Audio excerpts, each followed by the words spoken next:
After the conclusion of World War II, the Nuremberg Trials were the most debated and significant events in the aftermath.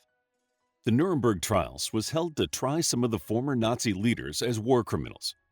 Each was charged with crimes against peace, crimes against humanity, war crimes, and a common plan or conspiracy to commit the acts listed in the first three counts. In this video, we will look closely at some of the men who stood trial and the sentences they received. It is important to note that not every Nazi who was guilty of war crimes was brought to justice. There was a mass of suicides after the war ended, including, most famously, Adolf Hitler and Eva Braun. A significant number of prominent Nazis killed themselves before they could be tried, a portion of which managed to commit suicide while in police custody.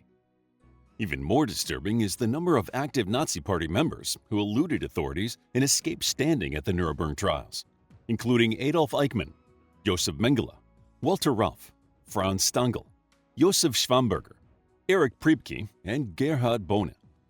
Although most of these men were eventually brought to justice, many lived until a ripe old age in prison, with notorious Nazi physician Josef Mengele living out the rest of his life as a free man in South America. The Nuremberg trials were held in Nuremberg, as many of the buildings in the German capital of Berlin had been destroyed or damaged during the war. Nuremberg was also symbolic, as the city had hosted huge Nazi propaganda rallies in the decades leading up to the war. Although Nuremberg had also suffered significant damage, the city's large prison, dubbed the Palace of Justice, still stood and was deemed a suitable location for the historic event. The trial was presided over by Lord Justice Geoffrey Lawrence of Britain and a panel of 4 judges from Russia, France, Great Britain, and the United States. Due to the obvious language barriers, a simultaneous interpretation system was introduced, allowing the different countries to listen to translations in real time, speeding up the proceedings. The eyes and ears of the world were on the trials, and reporters rushed from the courtroom once the verdicts were delivered, hoping their news outlet would be the first to get the report out. The trials went on for almost a full year, after which the most gruesome details of the Holocaust had been revealed, and 24 of the most important political and military leaders within the Nazi Party had been sentenced. Only 3 were acquitted. Those 3 were Hjalmar Schacht, Franz van Papen, and Hans Fritzsche. Notably, Hans Fritzsche was later convicted of crimes against humanity in the Ministries case, also known as Case 11 of the subsequent trials. He was sentenced to 9 years in prison, but was released in 1950 due to time already served. Schacht was a banker and financial expert who served as Hitler's economics minister from 1934 to 1937. Schacht's rivalry with the ambitious Hermann Göring led to Schacht resigning. His opposition to Hitler's weapons expenditure caused him to lose his position as Reichsbank president in 1939. In 1944, he was imprisoned by the Third Reich after the infamous assassination attempt on Hitler. Franz van Papen was a German statesman who was instrumental in dissolving the Weimar Republic and helping Hitler become the German chancellor.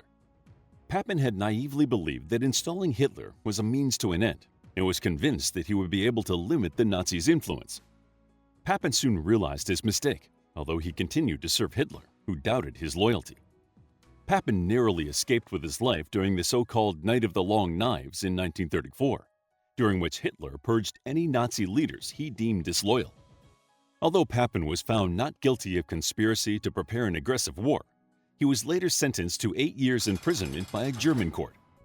Papen appealed the decision in 1949 and was released and issued a fine. Fritzsche was a member of the Nazi propaganda ministry who had a nightly radio slot on Nazi radio. He was brought into the Nazi propaganda machine when Joseph Goebbels incorporated the government-called wireless news service, of which Fritzsche was head, into the ministry in 1933. During the Nuremberg trials, it was ruled that as Goebbels' subordinate, he had no hand in forming policy and was found not guilty. A German court then tried him and sentenced him to 9 years imprisonment. 3 years after his release in 1950, Fritzsche died of cancer. Not all of those found guilty at the Nuremberg trials were sentenced to death. Several defendants received time in prison. Let's look at the details of 5 Nazi leaders who escaped the death penalty. Rudolph Hess.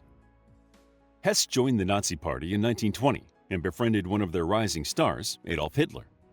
He was imprisoned after the Nazis attempted coup d'etat and spent most of his time transcribing and editing Hitler's book Mein Kampf. He became Hitler's private secretary before being promoted to deputy party leader in 1933 and was declared second to Hermann Göring in the line of succession in 1939. Despite his absolute loyalty to Hitler, his influence waned by 1941, when he embarked on a secret mission to end hostilities with Britain and restore himself to favor.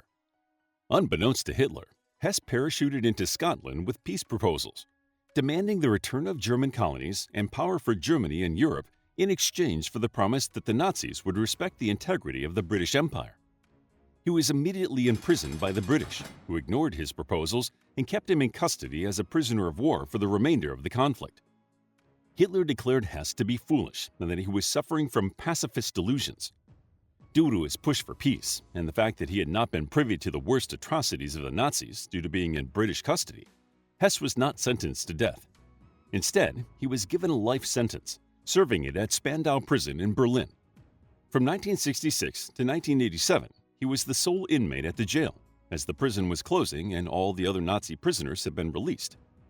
In 1971, Hess's U.S. warden, Eugene K. Bird, was put under house arrest and made to resign because he collaborated with Hess to write a book about the experience. Bird's book was called The Loneliest Man in the World.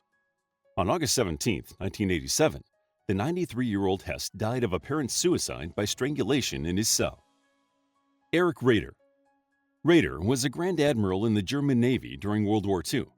He was the first to suggest an invasion of Norway and planned the subsequent Danish and Norwegian assault. However, he disagreed with many of Hitler's war strategies and was removed from his command in 1943. Although he was sentenced to life imprisonment, he was released due to ill health in 1955 and died 5 years later. Baldur van Schaack. Schaack joined the Nazi Party in 1925 and was in Hitler's inner circle by 1933, when he was made the youth leader of the Reich. In 1940, he was made the district leader of Vienna, and he later admitted in court that he was given this position to drive Jewish and Czechoslovakian people out of Vienna. However, he insisted he thought that Jewish people would be resettled in ghettos and denounced Hitler's actions, calling Auschwitz the most devilish mass murder in history. He was sentenced to 20 years imprisonment, during which time he recognized his part in misleading Germany's youth and blamed himself for not having done more to prevent the concentration camps. He was released in 1966 and published a memoir that attempted to explain how he had fallen victim to Nazi ideals. Albert Speer. Speer was Hitler's chief architect and minister for armaments and war production. During the Nuremberg Trials, Speer maintained that he had been unaware of the planned genocide, and he was sentenced to 20 years imprisonment. Until he died in 1981, he publicly maintained that he was unaware of Hitler's final solution. However, in a letter written in 1971, which was not made public until 2007, Speer admitted to having been present at a 1943 conference where Heinrich Himmler had declared that all Jewish people would be killed. Konstantin von Neurath. Neurath had been in the German Foreign Service since 1903 and served as Hitler's foreign minister from 1933 to 1938, retaining the governmental post he had held since 1932. After he was ousted in favor of Joachim von Ribbentrop, he was made the Nazi administrator for Bohemia and Moravia.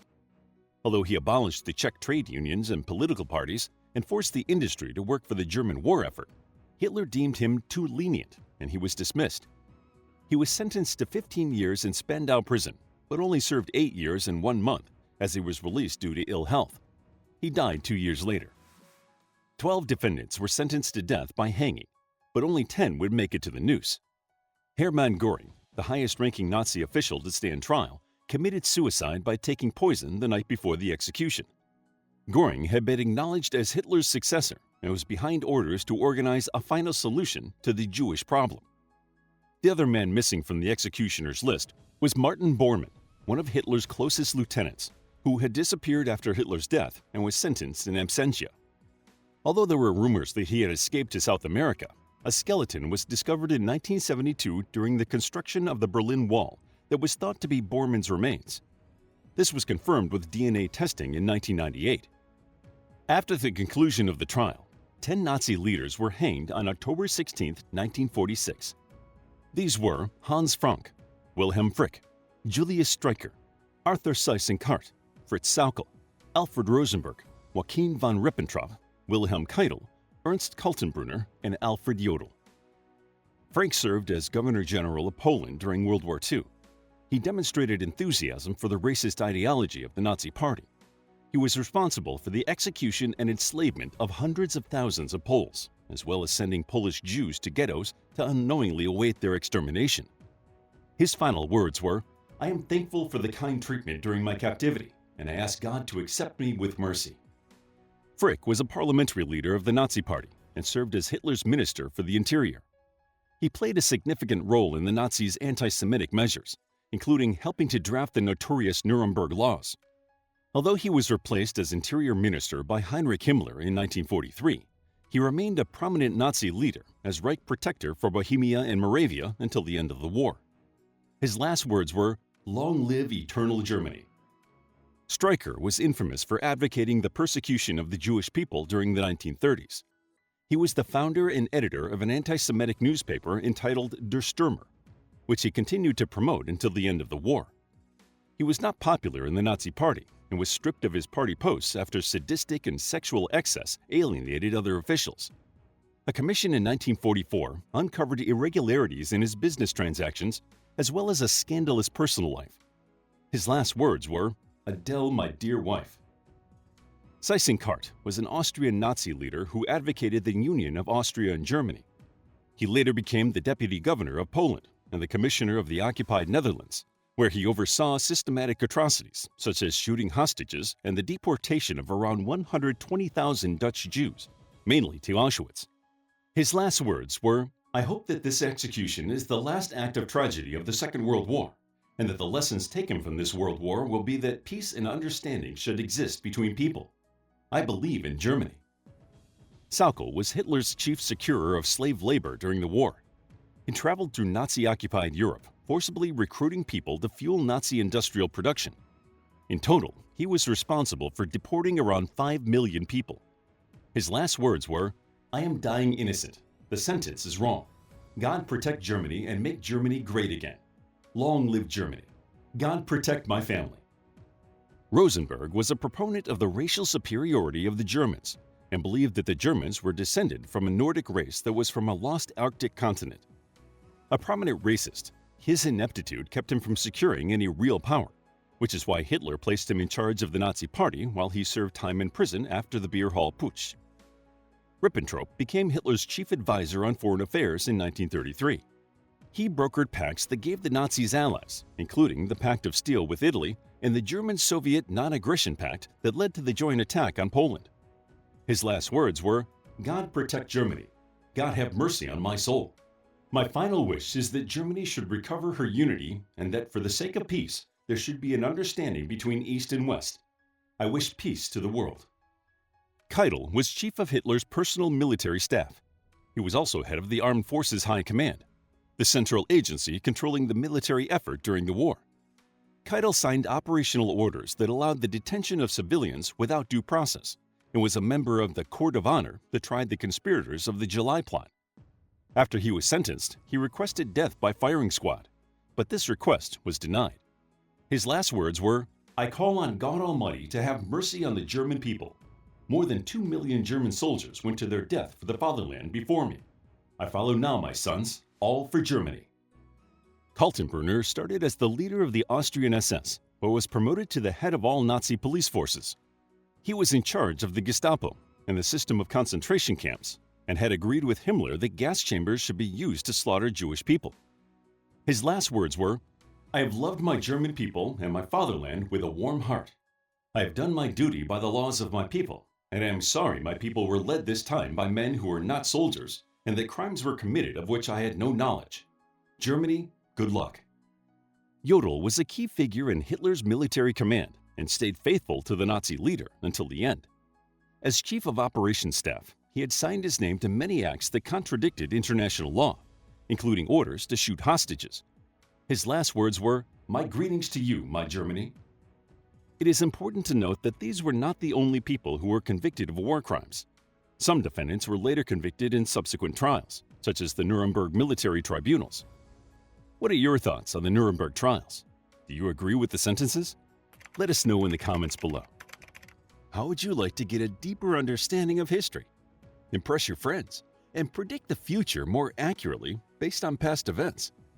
If this sounds like something you might be into, then check out the brand new Captivating History Book Club by clicking the first link in the description. To learn more about World War II, check out our book, Adolf Hitler, A Captivating Guide to the Life of the Führer of Nazi Germany. It's available as an ebook, paperback, and audiobook.